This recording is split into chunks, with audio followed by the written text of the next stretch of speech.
Assalamualaikum warahmatullahi wabarakatuh. Bismillahirrahmanirrahim. Alhamdulillahirrahmanirrahim. Allahumma sholli ala Sayyidina Muhammad wa ala Sayyidina Muhammad. Semoga kita semua selalu diberikan kesehatan, diberikan rezeki yang berlimpah dan barokah. Amin ya robbal alamin. Di video kali ini saya akan membahas cara memilih pompa air sumur dangkal sesuai kebutuhan. Yang pertama adalah berdasarkan grafik performa, dan nanti di video yang kedua adalah berdasarkan spesifikasi dari pompa air tersebut. Silakan ikuti videonya berikut ini. Pertama-tama yang akan kita bahas adalah pengertian head. Jadi head itu terjemahannya adalah tinggi. Untuk satuan itu pastinya akan memilih salah satu, teman-teman ya. Untuk tinggi dan rendah, misalkan ini suatu gedung bertingkat 2, satunya gedung tingkat 10, itu kan berbeda ketinggiannya, maka yang dipakai adalah satuan tinggi, teman-teman. Kalau kita menanyakan pastinya tidak berapa rendahnya, tapi berapa tingginya. Walaupun gedung itu pendek sekali, kita nyebutnya tidak bertanya berapa rendahnya, tapi berapa ketinggiannya. Makanya satuan itu pasti dipakai salah satu. Jadi kalau head ini adalah tinggi, pengertian dari total head ini adalah ketinggian dari kemampuan dorong pompa dan ditambah kemampuan hisap pompa air. Sebenarnya kalau kita bicara head ini lebih sebagai dasar untuk pemahaman yang lebih lanjut, yaitu NPSH, Net Positive Suction Head. Tapi kita batasi dulu, kita hanya di performance chart pompa air ini. Yang kedua adalah pengertian sumur dangkal. Jadi teman-teman, pengertian sumur dangkal itu adalah sumur yang permukaan airnya tidak lebih dari 8 meter. Itu kalau secara teoritis memang sampai 11 meter, tetapi kita sesuaikan dengan pompa air yang ada di pasaran dan sesuai spek pompa yang ada itu kita batasi. Pengertian sumur dangkal adalah sumur yang kedalaman permukaan airnya, atau saya sering sebut tinggi permukaan air adalah 8 meter. Apa ciri pompa air sumur dangkal? Ya gampang saja, teman-teman. Cirinya adalah pipa yang masuk ke dalam sumur, dari pompa air yang masuk ke dalam sumur itu hanya satu biji, satu batang. Itu disebut pompa air sumur dangkal. Jadi semi jet itu pun termasuk pompa air sumur dangkal. Yang ketiga adalah pengertian daya hisap. Ini yang paling sering pemahaman di masyarakat itu belum tepat ya, tidak sesuai, atau ya kecenderungannya salah. Yang dimaksud daya hisap pompa air itu adalah, teman-teman, dari pompa air sampai ini namanya center line, jadi asnya pompa air itu as impeller, atau kalau ditaruh di bibirnya sumur ya di tanah nolnya itu, sampai secara vertikal ke permukaan air. Jadi kapan ketemu airnya itu, teman-teman, itu yang disebut HS, daya hisap, atau kalau dalam skema ini adalah tinggi hisap. Jadi dibatasi. Untuk pompa air sumur dangkal ini kadang yang tidak dipahami, meskipun ada nanti di spesifikasi, maka ditulis ini prinsip kehati-hatian. Saya suka dari Hitachi, ini adalah HS max adalah 8 meter. Jarak dari pompa air sampai ke permukaan air maksimal 8 meter, bukan kedalaman total sumurnya. Pertanyaan lain adalah berapa sebaiknya pipa yang tercelup. Itu sebenarnya dijawab dengan logika ini aja, teman-teman. Yang tercelup ya secukupnya saja. Kenapa kita memasang sampai dalam? Ya karena apa? Takutnya permukaan air ini turun, Ada teman-teman yang memasang sampai yang tercelup tuh 10 meter atau tidak ada gunanya teman-teman, selama ketika dihisap permukaan airnya turun.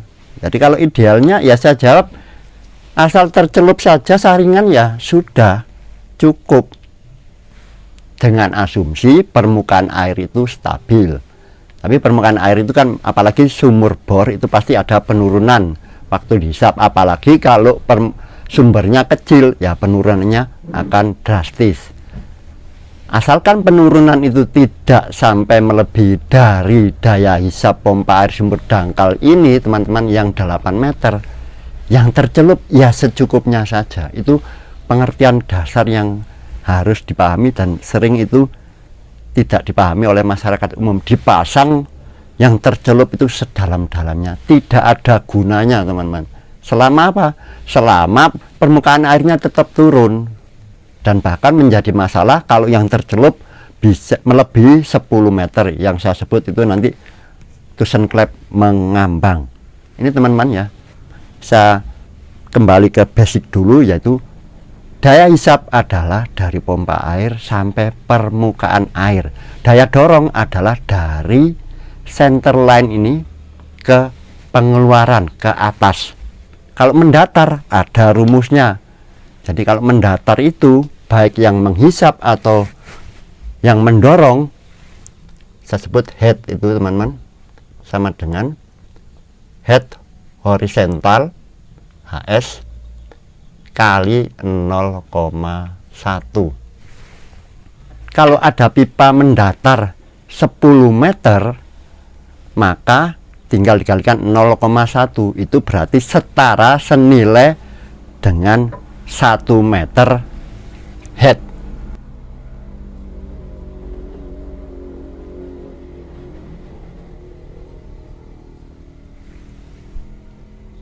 Baik pipa mendatar yang dari hisap maupun pipa mendatar yang dari dorong pompa air itu memakai hitungan ini. Jadi kalau yang HS sesungguhnya dan HD sesungguhnya, head discharge sesungguhnya itu adalah jarak vertikalnya teman-teman. Itu saja teman-teman untuk yang basicnya dari pembahasan cara memilih pompa air sumur dangkal sesuai kebutuhan berdasarkan performance chart. Jadi hari ini saya akan membahas namanya performance chart atau bahasa Indonesianya grafik performa. Dalam hal ini adalah pompa air sumur dangkal merek Hitachi. Jadi grafik ini saya ambil dari website resminya Hitachi. Sayangnya teman-teman, hanya beberapa merek saja yang mencantumkan grafik seperti ini. Misalkan Mitsubishi, Hitachi, dan Grundfos. Merek-merek yang lain kebanyakan, apalagi merek yang umum seperti Simi, Subasar, itu lebih cenderung bahasa penyampaiannya, kemampuan dari pompa air itu lebih ke bahasa pemasaran yang memang diatur sedemikian rupa sehingga orang tertarik untuk membelinya.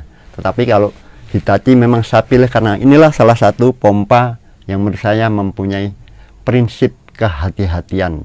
Jadi supaya benar-benar apa yang disampaikan, apa yang ada di pompa ini itu sesuai dengan kenyataannya, tidak PHP gitu aja teman-teman.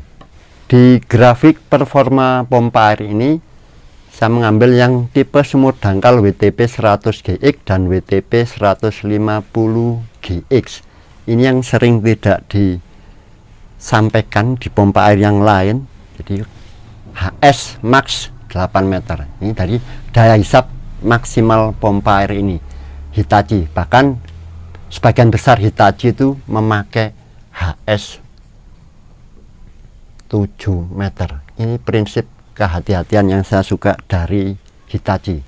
Karena daya hisap pompa air sumur dangkal itu sangat tergantung dari tinggi permukaan lokasi, dari tinggi permukaan air laut istilahnya, dan juga dari suhu air yang dihisap, kekentalan air yang dihisap. Dengan memahami ini teman-teman, HS maksimal itu untuk pompa air sumur dangkal, maka pengertian head 20 itu teman-teman tidak serta-merta akhirnya boleh menghisap pompa air itu 10 meter naiknya dorongnya 10 meter, tidak bisa teman-teman. Jadi hanya dibatasi ini. Berarti kalau di 20 meter ini ya berarti hisapnya tetap di 8, kemudian dorongnya di 12. Itu pengertiannya. Sedangkan total ini adalah penjumlahan dari HS yang 8 meter ini, lebih spesifiknya seperti itu teman-teman, dengan dorongnya itu menjadi total head.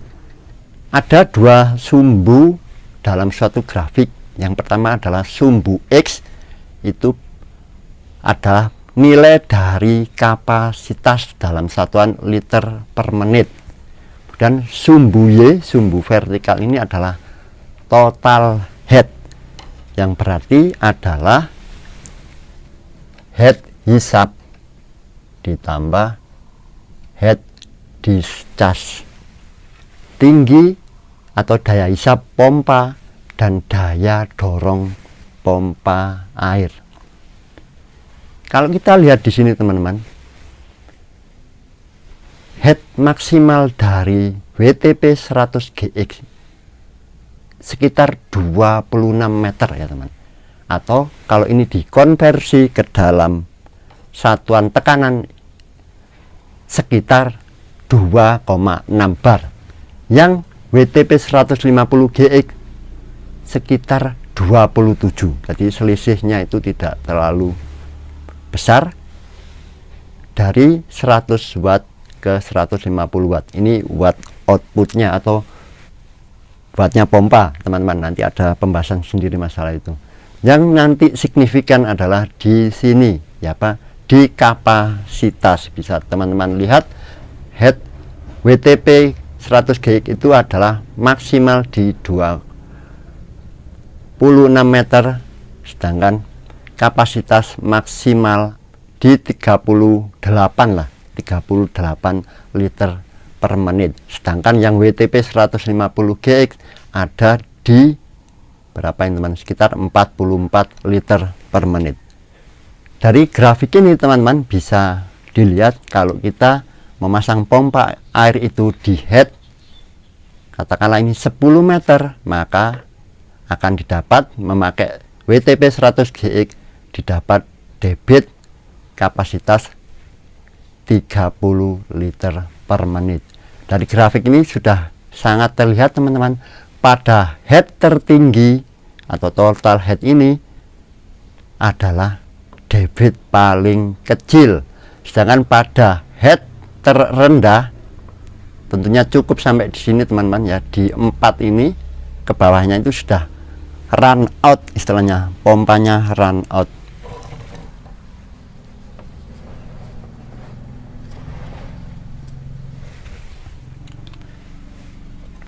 Jadi pompanya run out ditaruh di 4 sampai 0 pun sudah akan di maksimalnya, sudah berhenti, sudah akan lebih lagi di maksimalnya. Dari grafik ini teman-teman kita bisa melihat bahwa kenapa kalau kita jadikan pompa itu sebagai pompa pendorong akan berbeda karakternya. Karena apa? Ya HS-nya itu sudah tidak ada teman-teman. HS-nya yang menghisapnya itu sudah tidak ada, makanya pompa itu hanya tinggal dorongnya, dorong ke atas begitu teman-teman. Kalau menghisap katakanlah dari bak 4 meter, dari bak pendam 2 meter, ya tinggal dorongnya. Apalagi kita menjadikan sebagai pompa pendorong air dari toren yang airnya lebih tinggi.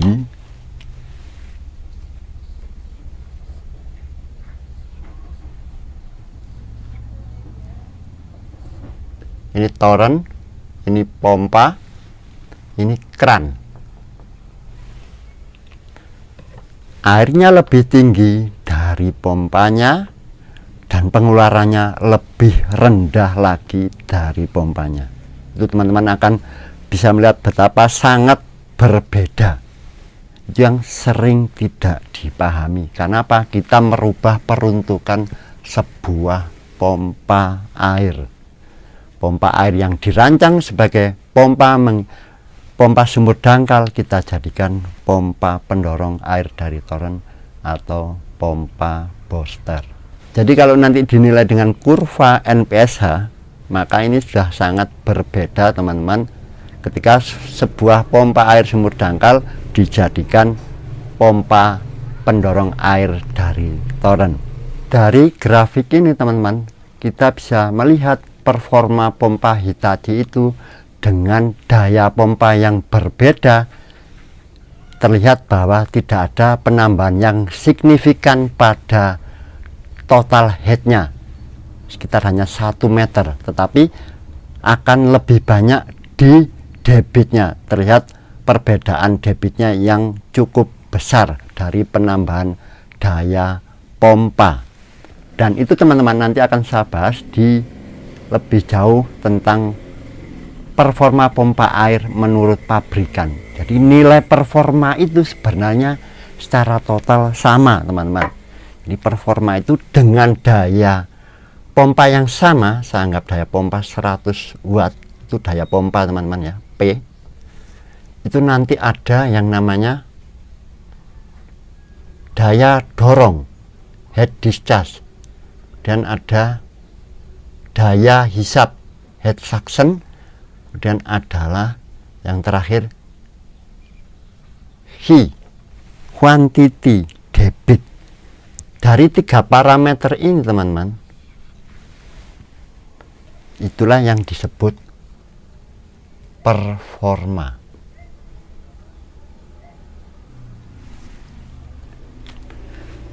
Dalam suatu daya yang sama, pompa air yang sama, insya Allah nilai performa pompa air itu adalah sama saja teman-teman, merek apapun itu. Keunggulan pompa air nanti di mana? Keunggulannya hanya mempermainkan ini teman-teman. Inilah yang nanti yang dibuat berbeda-beda.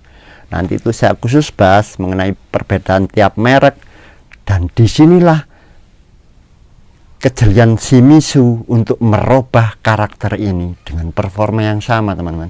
Karakter ini dirubah sesuai kebutuhan orang Indonesia lah, saya bilang, karena orang Indonesia itu yang gampang-gampang susah. Ini sangat jeli pabrikan Shimizu merubah karakter ini. Sebenarnya performanya sama, tetapi karakter inilah yang dibutuhkan oleh masyarakat Indonesia, itu yang ditonjolkan oleh Shimizu, sehingga Shimizu bisa merajai pompa air di Indonesia, bahkan sudah menggeser raja pompa air yang sebelumnya yaitu Sanyo. Ada video khusus tentang ini teman-teman. Jadi performa air itu nanti sebenarnya sama saja.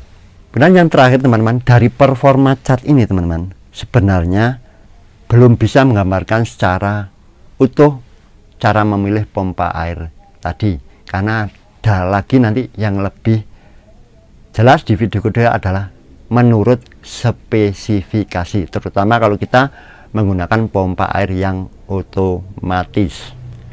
Ada aturan dasar yang memang tidak sesuai di dalam performa cat ini, karena kita sesuai praktek teman-teman. Dalam prakteknya aturan dasarnya adalah ini teman-teman. Saya ambil contoh di head total 10 meter. Saya anggap ini 10 teman-teman ya, 10 meter head total. Maka H-nya adalah 30 liter per menit. Ini artinya teman-teman kan bisa diterjemahkan misalkan daya hisap 8, daya dorong 2. Dalam prakteknya memang, dalam teorinya seperti ini teman-teman, tetapi nanti dalam prakteknya, karena pompa model periferal itu teman-teman, yang suaranya nging, itu punya karakter yang bisa dirubah-rubah, bahkan itu sangat rentan terhadap perubahan. Makanya kita di lapangan ini tidak berlaku teman-teman. Memang secara teori menghisap 8 itu nanti akan mampu 2 misalnya, sesuainya misalnya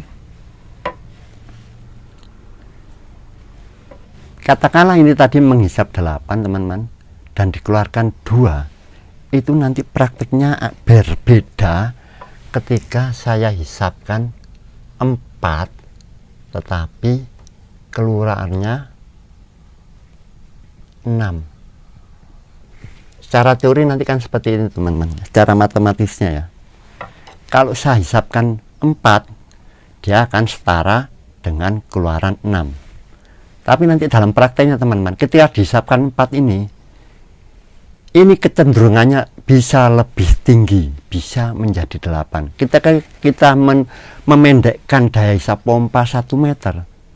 Dalam prakteknya nanti akan menambah dorong pompa itu menjadi 2 meter. Itu secara praktek seperti itu. Makanya kita prinsip kehati-hatian, ya apa teman-teman? Ya memendekkan, istilahnya meminimalisir